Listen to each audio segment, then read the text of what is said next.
মুখ্যমন্ত্রীর নির্দেশে নদী বাঁধ পরিদর্শনে সেচ মন্ত্রী। রেমালে ক্ষতিগ্রস্ত সুন্দরবনের একাধিক নদী বাঁধ পরিদর্শনে রাজ্যের সেচ মন্ত্রী পার্থ ভৌমিক। সুন্দরবন লাগোয়া সন্দেশখালী ব্লকের নেজাট ১ নম্বর গ্রাম পঞ্চায়েতের বাউনিয়া সিং পাড়ায় বিদ্যাধরী নদী প্রায় ১.৫ কিলোমিটার ক্ষতিগ্রস্ত হয়েছে।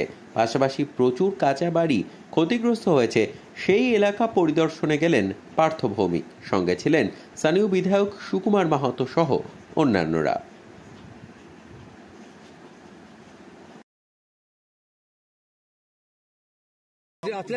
আমি এসছি এই জন্য, আমি গিয়ে বললাম, আমি আজকে গিয়ে এখান থেকে বেরিয়ে দিদিকে বলবো, দিদি আমায় পাঠিয়েছে, অতএব কিছু একটা হবে। আপনার উপর আমাদের আস্থা আছে, চলুন দিদির উপর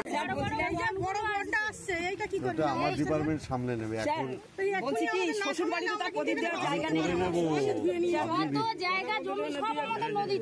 রাস্তায় বাস করে আছি, একটা জিনিসপত্র নেই। আমি বলছি তারপরে এসে দুটো বাঁশ দিয়ে একটু এখন তো গিট্টি দিয়ে গেলে তো হবে না, বাঁশটাকে ভালোভাবে ঠিকঠাক করতে হবে। এইভাবে তো এ করলে হয় না। ভালো করে হবে। আমি তো এসছি ওই জন্য, নইলে আমি আসিনি, হঠাৎ আজকে এলাম কেন।